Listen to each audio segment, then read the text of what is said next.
안녕하십니까. 김정기TV의 김정기입니다. 2020년 7월 17일 김정기의 3분 토크 제12회 시작합니다. 오늘 주제는요, 문재인이 이재명을 살린 4가지 이유입니다. 이재명이 살아났습니다. 정치권이 엄청난 파장을 몰고 온 이번 대법원 판결을 놓고 의견이 분분하죠. 특히 대법원을 장악하고 있는 문재인이 이재명의 산소 호흡기를 쉽게 뗄 수도 있었을 텐데 왜 연장을 했을까요? 지난 대선 경선 과정에서 이재명은 삼성 엑스파일을 언급하는 등 문재인의 아킬레스건인 영린을 건드렸음에도 불구하고 살린 이유가 무엇일까요? 첫 번째 이유입니다. 문재인이 권력 교만에 취한 탓이라고 봅니다. 특히 4.15 총선 압승을 국민의 준엄한 명령으로 착각을 하고서 검찰, 특히 신설이 되는 공수처와 언론 장악을 통해서 뭐든지 다 할 수 있다고 하는 지나친 자신감에서 나온 것일 수 있다는 거죠. 이재명이 유력 대권주자지만 통제할 수 있는 범위 안에 있다고 판단한 것입니다. 두 번째 이유입니다. 민주당 대선 경선을 흥행시키는데 여전히 이재명이 쓸모가 있다고 판단했기 때문이죠. 최근에 박원순이 극단적 선택을 하면서 이낙연의 호남 대망론이 굳어져 가는 것은 대선 승리의 적신호라고 판단을 한 것입니다. 어쨌든 대선에서 승산 없는 이낙연 대세론을 잠재우는 카드로 이재명을 살린 것이죠. 어제 대법원 판결로 탄력을 받아서 이재명 지지율은 8월 민주당 전당대회까지 가파른 상승 곡선을 그릴 것입니다. 지난 대선 경선에서 이재명을 지지했던 약 20%의 민주당 당원들과 최근 코로나 바이러스 대응을 통해서 보여준 카리스마로 확보한 중도 성향의 열광적인 비당원 팬들이 여론조사를 주도하면서 가을 내내 1위를 달릴 가능성이 크다고 보는 거죠.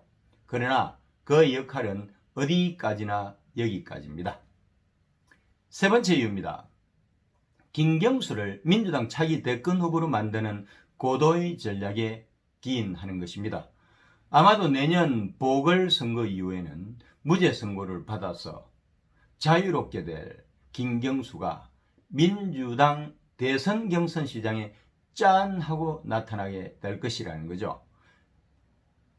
단기적으로는 김경수가 대선 후보 선호도 조사에서 이재명, 이낙연에 이어서 3위에 그치겠지만 본격적으로 경선 레이스에 들어가게 되면 2002년 노무현이 그랬듯이 광주 지역 합동 연설에서 돌풍을 일으키면서 반전의 역사를 쓰게 될 것입니다.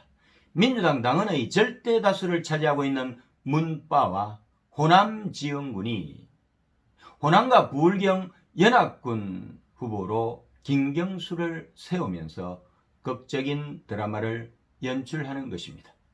이후 여세를 몰아가지고 질풍노도하듯이 민주당 전당대회에서 대통령 후보로 지명이 되는 것입니다. 네 번째 이유입니다. 내년 보궐선거가 일종의 미니 대선이 되는 것을 막고 나아가서는 미래통합당의 대선에서 승패를 결정하는 수도권 지역의 광역단체장 교두보 확보를 허용치 않겠다고 하는 것입니다. 서울시장 박은순이 성추행 사건으로 극단적 선택을 했고 부산시장 오거돈이 성추행 사건으로 물러났고 여기다가 형의 정신병원 강제 입원 사건으로 이재명까지 사퇴를 하게 된다면 그야말로 대선 전초전이 될 가능성이 컸었죠. 경기도민 70% 이상의 지지를 받고 있는 이재명을 조기에 정리하게 되면 민주당 내 이재명 지지 세력의 급속한 이탈은 물론이고 일반 시민들까지도 등을 돌리는 상황이 생길 수도 있다고 본 것이겠죠. 나아가서는 그 역풍이 서울에까지 미칠 수 있다고 보는 것입니다. 오늘도 함께해 주신 김정기TV의 청자 여러분 감사합니다. 구독과 좋아요 버튼을 꼭 눌러주세요. 여러분의 성원이 엄청난 힘이 됩니다. 고맙습니다.